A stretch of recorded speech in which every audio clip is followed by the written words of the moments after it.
పశ్చిమ గోదావరి జిల్లా నర్సాపురం మండలం సీతారాంపురం స్వర్ణాంధ్ర ఇంజనీరింగ్ కళాశాలలో మహిళా దినోత్సవం వేడుకలకు ముఖ్య అతిథులుగా మాజీ IAS founder chairman CSB IAS academy Hyderabad Balalatha Mallavarapu bank of Baroda Bhimavaram branch manager బ్రెజిసా ముఖ్య అతిథులుగా పాల్గొన్నారు. అనంతరం ముఖ్య అతిథులను మహిళలు ఘనంగా సన్మానించారు. ఉమెన్స్ డే సందర్భంగా బాలలత మాట్లాడుతూ స్వర్ణాంధ్ర ఇంజనీరింగ్ కళాశాలలో మహిళా దినోత్సవ కార్యక్రమం చేయడం చాలా అభినందనీయమన్నారు. ప్రపంచంలోని మహిళలకు గుర్తింపు తెచ్చుకునే విధంగా ప్రతి ఒక్కరూ కూడా కృషి చేయాలన్నారు. మహిళలు దేంట్లో కూడా తక్కువ కాదని నిరూపించుకునే సత్తా మహిళల్లో ఉందని ఆమె అన్నారు. ఈ కార్యక్రమంలో కళాశాల chairman K Satyanarayana, treasurer Trinath, డైరెక్టర్లు శ్రీహరి, టీవీవి ప్రసాద్, ఆర్ఏటి ప్రకాష్, కళాశాల సిబ్బంది పాల్గొన్నారు.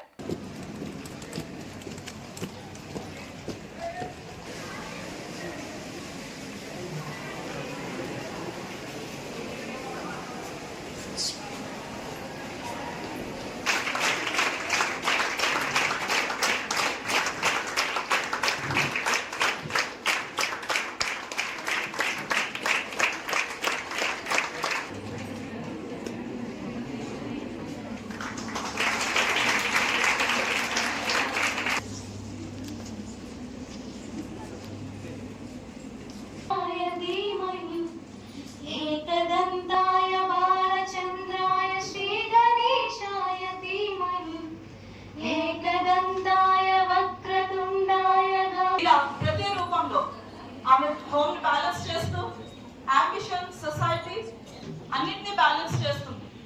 Women are the master builders of triumphs. They come trials into legacies. Let me inspire with real icons.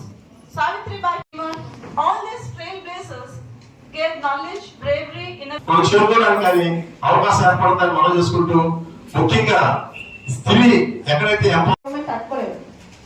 ఆ తట్టుకోలేక నేను సివిల్స్ ప్రిపేర్ అయ్యాను. నా లైఫ్ ఏంటి, నా స్థాయి ఏంటి, నా ఐఎస్ ఏంటి.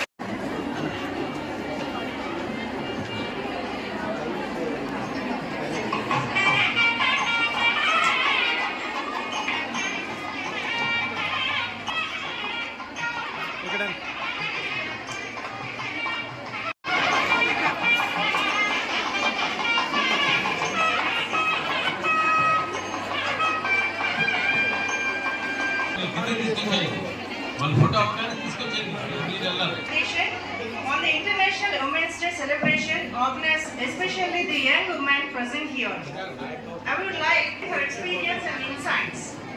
My sincere thanks to our coordinator Dr. G. Grace, HOD MD. సాయంత్రం పూట 4 గంటలకి 4:30కి స్వర్ణాంధ్ర కాలేజ్ ఆఫ్ ఇంజనీరింగ్ బస్సులు కనిపిస్తా ఉంటాయి అన్నమాట. ఇంత పిల్లలందరూ చూడాలని చెప్పి చాలా సంవత్సరాల నుంచి నాకు కల అండి. ఇంతమంది ఆడపిల్లలు ఉన్న కాలేజ్ కానీ ఇంకా పిల్లలు మీరు ఈరోజు అదృష్టం గారు నా అదృష్టం. ఎందుకంటే ఇంతమంది పవర్ఫుల్ ఉమెన్, దేశాన్ని ముందు తీసుకెళ్లే మహిళలు ఇక్కడ ఉన్నారు. ఇలాంటి కాలేజ్ నడిపిస్తున్న చైర్మన్ గారు సత్యనారాయణ గారు, డాక్టర్ ప్రసాద్ గారు, ప్రిన్సిపల్ సురేష్ గారు అండ్ ట్రెజరర్ గారు అండ్ ఎవ్రీవన్. అసలు నాకు పార్కుల్లో కలిసారు లాస్ట్ 6 months బ్యాక్. రామకృష్ణ గారు, అందరికి కంగ్రాట్స్ అండి.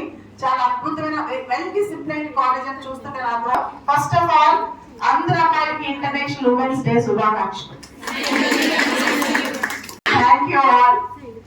ఒక మహిళగా జన్మించడం ఒక అద్భుతం, అదృష్టం, అవకాశం. అన్నిటిగా ఎక్కువ ఒక మహిళగా మనం ఎన్నో పాత్రలు పోషించగలం. అబ్బాయికి అంత ఛాన్స్ ఉండదు. ఎక్కువ పాత్రలు అమ్మాయికే ఉంటాయి లైఫ్ లో, అవునా కదా? ఇప్పుడు అబ్బాయిలందరూ చాలా మంది అంటుంటారు ఆడపిల్ల ఆడపిల్ల అని చెప్పి. నేనంటాను ఆడపిల్ల అందరి పిల్ల అని చెప్పి. అందరి కోసం ఉండే పిల్లలే ఆడపిల్ల అని చెప్పి. ఫస్ట్ ఆడపిల్ల అంటే ఏంటో నా జీవితం గురించి చెప్తాను. తర్వాత చాలా అంశాల మీద చర్చించాను. ముందు నా లైఫ్. ఆడపిల్లకి అనేక పాత్రలు ఉంటాయి. ఒక తల్లి, ఒక అక్క చెల్లి, ఒక భార్య, ఒక సిస్టర్, ఒక డాటర్. ఎన్నైనా అమ్మాయికి ఎనలేని పాత్రలు ఉంటాయి. ముందుగా ప్రతి అమ్మాయికి ఒక హీరో, ప్రతి ఆడపిల్లకి ఫస్ట్ హీరో ఎవరు అని నాన్న. ఏ అమ్మాయినైనా ముందుకు తీసుకెళ్ళేది వాళ్ళ ఫాదర్, అవునా? మీకు కానీ మా నాన్న సమాజం మొత్తం నన్ను ఈ అమ్మాయి మొత్తం స్టాంప్ వేస్తే మా నాన్న మాత్రం ఈ అమ్మాయి లైఫ్ లో అందరికంటే పైకి వెళ్తుంది నమ్మిన మొదటి వ్యక్తి. నేను సక్సెస్ అయిన తర్వాత ఆఖరి వ్యక్తి మా నాన్న. కాబట్టి మా నాన్న నన్ను సివిల్స్ ర్యాంక్ వచ్చేంత వరకు సమాజం దూరం పెడితే ఆయన ఒక్కడే నన్ను దగ్గర తీసుకుని సాధించగలని చెప్పింది. ఒక మాట నేను బాధపడుతుంటే, నువ్వు నడవలేని బాధపడుతూ 10 మందిని నడిపించలేని రోజులు బాధపడాలి, నీ శక్తిని ఉపయోగించి తెలుగు రాష్ట్రాన్ని ఇన్స్పైర్ చేయని చెప్పి నన్ను సివిల్ సర్వీసెస్ బాగా చదివించింది మా నాన్నగారు. అయితే ఒక మాట అన్నాను, కూతురుగా ప్రతి అమ్మాయికి ఒక బాధ్యత ఉంటుంది అని. మా నాన్న ఒక మాట చెప్పేవాడు, ఒక్క సెకండ్ కూడా నువ్వు ఆగొద్దు, నువ్వు ఆగితే నీ ప్రపంచం ఆగిపోయింది అని. 2018లో మా నాన్నగారు చనిపోయారు. నేను అప్పుడే మార్నింగ్ 7 o'clock నా లైఫ్ స్టార్ట్ అవుతుంది, 6:30కి నా కాల్ వచ్చింది, నాన్నగారు చనిపోయారు. నేను ఉండే ప్లేస్ కి మా నాన్న ఉండే ప్లేస్ కి 20 కిలోమీటర్ల దూరం. మా నాన్న ఎవరి కోసం నీ లైఫ్ ఆపొద్దు, నీ పని చేసుకునే ఎవరి కోసం రా అని చెప్పిన మాట గుర్తొచ్చింది. ఆ రోజు నా సెషన్ నా టాపిక్ చెప్పి 9:30కి మా నాన్న చూడటానికి బయలుదేరాను.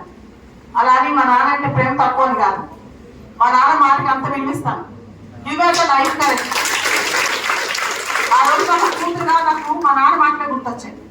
ఈ రోజు కూడా ఒక అమ్మాయి ఒక శక్తిగా మారాలంటే ఖచ్చితంగా ఫస్ట్ మన పాత్రలు మనం పూర్తిగా పోషించాలి.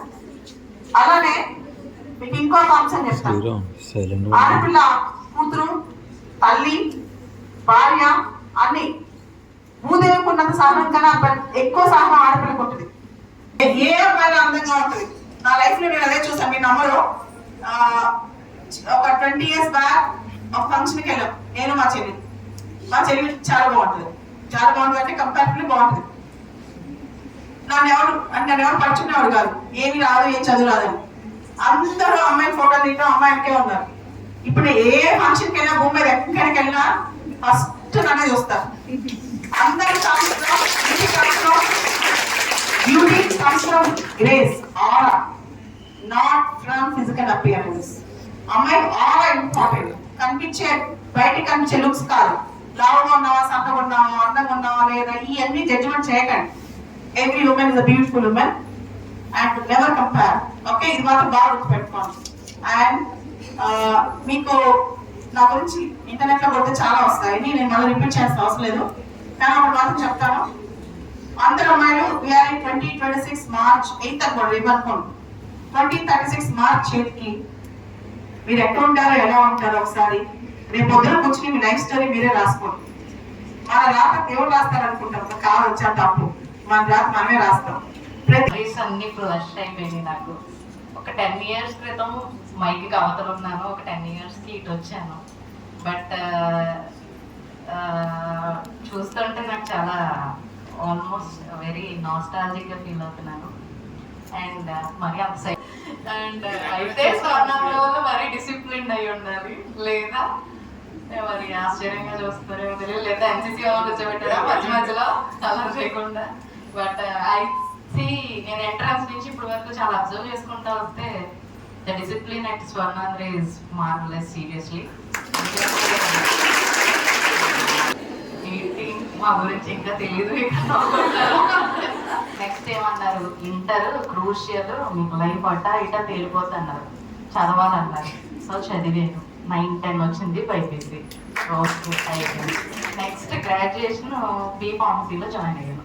యాక్చువల్గా డాక్టర్ అవ్వాలనుకుని 1 year కూడా వేస్ట్ చేయడం ఇష్టం లేక లాంగ్ టర్మ్కి వెళ్ళక B Pharmacy it is also a professional course అని విష్ణు కాలేజ్లో జాయిన్ అయ్యాను. అక్కడికి వచ్చిన తర్వాత ఏంటి ఇప్పుడు దాకా నేను చాలా టాపర్ అన్నారు, టాపర్ కాదా, గ్రాడ్యుయేషన్ ఎంత కష్టమా, ఇది సబ్జెక్ట్ పాస్ అయితే చాలా గ్రేటా అని ఒక డిఫరెంట్ పర్స్పెక్టివ్ వచ్చింది నాకు. అండ్ చాలా క్వశ్చన్ చేసుకున్నాను, అమ్మో 10th ఇంటర్లో చదివితే చదువు కాదనమాట గ్రాడ్యుయేషన్ అని. But still then by God's grace అది కూడా మరి చెప్పుకునే ర్యాంకు పెద్ద మార్కులు కాదు కానీ, but I graduated in B pharmacy. అయిపోయింది గ్రాడ్యుయేషన్. నెక్స్ట్ ఏం చేయాలి, ఇప్పుడు అందరూ అదే క్వశ్చన్ లో ఉన్నారు. ఇక్కడ ఎవరు ఉన్నారు? యాక్చువల్లీ ఇంజనీరింగ్ ఎంబీఏ ఏం స్టూడెంట్స్ ఉన్నారు? ఇంజనీరింగ్ వల్ల అయితే మోస్ట్ కన్ఫ్యూజ్డ్ కదా. ఎందుకంటే మా తమ్ముడు ఇంకా చాలా మంది మా ఫ్రెండ్స్ అందరూ కూడా ఇంజనీరింగ్ గ్రాడ్యుయేషన్ చూసారు. ఏంటంటే కన్ఫ్యూజన్ ఉంటుంది మనకి. గ్రాడ్యుయేషన్ అయిన తర్వాత అసలు ఏం చేయాలి, ఏం ఆపర్చునిటీస్ ఉంటాయి, చదవాలి. లిటరల్లీ 2012 పాస్ అవుట్ అయ్యాను. ఏప్రిల్ మేలో అవుతుంది కదా మనకి గ్రాడ్యుయేషన్. తర్వాత ఏం చేయాలో కూడా తెలీదు. మొత్తానికి కష్టపడి గ్రాడ్యుయేషన్ కంప్లీట్ చేసాం. కొంచెం టైం తీసుకుందాం అనుకున్నాను. బట్ మన ప్లానింగ్, మన థింకింగ్ అంతా ఒక లెవెల్, ఒక దగ్గర అయిపోతుంది. God has very good planning for us కదా. అది మనకి ఫస్ట్ తెలియదు. But at the right time right ప్లేస్లో ఏ డోర్ ఎప్పుడు తెరవాలో అది దేవుడికి మాత్రమే తెలుసు. సో మనం స్పిరిచువల్గా రూటెడ్గా ఉంటే, ఒక ట్రస్ట్ ఫెయిత్ఫుల్గా ఉంటే God will give us many ways. So ఏం చేయాలో తెలియని టైంలో మా మదర్ ఒకసారి ఎగ్జామ్ రాయమన్నారు. 10th చదివాను మ్యాథ్స్, తర్వాత బైపీసీ, బీఫార్మసీ. 6 years తర్వాత ఒక ఎగ్జామ్ రాశాను, Group 4. ఊరికి జస్ట్ ఒక ట్రైన్ అంట. 150 మార్క్స్ వచ్చినాయి. అప్పుడు అమ్మో మనలో ఏదో ఉంది, నార్మల్గా అయితే కాదు అనుకుని సరేనా అప్పుడు బ్యాంక్ కోచింగ్కి వెళ్ళడం జరిగింది. అంటే నేను బాగా టాలెంటెడ్ తెలివిందని కాదు, కానీ మనం ఫస్ట్ మనలో మనం బిలీవ్ పెట్టుకోవాలి. డౌట్ చేయడానికి చుట్టూ చాలా మంది ఉంటారు మనకి. ఎలా అంటే నీ వల్ల అవుతుంది, చాలే చదివించాలే, ఇంకా చాలు, నీ మీద పెట్టుబడి పెట్టించాలి, ఇంకా డిఫరెంట్ టైప్స్. నాకు అసలు ఆ నెగిటివ్గా సౌండ్ చేయడం కూడా ఇష్టం లేదు.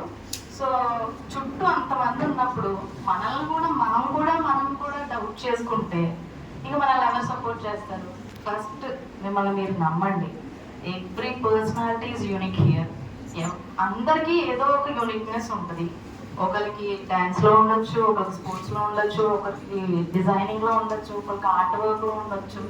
ఇంకా అంటే ఒకటే ఇదే పొజిషన్ వారు ఇదే ఒకటే మార్గం అనేది లేదు. అండ్ ఆపర్చునిటీస్ అనేవి ఒకప్పుడు ఏం సామెత చెప్పేవారంటే, when opportunity knocks your door you should open it అనేవారు. ఇప్పుడు కొత్త ట్రెండ్ ప్రకారం ఏంటంటే ఆపర్చునిటీ నాక్ చేయదు, మనమే క్రియేట్ చేసుకోవాలి ఆపర్చునిటీ. అండ్ అలాంటి ఆపర్చునిటీ వచ్చినప్పుడు అస్సలు వదిలిపెట్టాలి. అంటే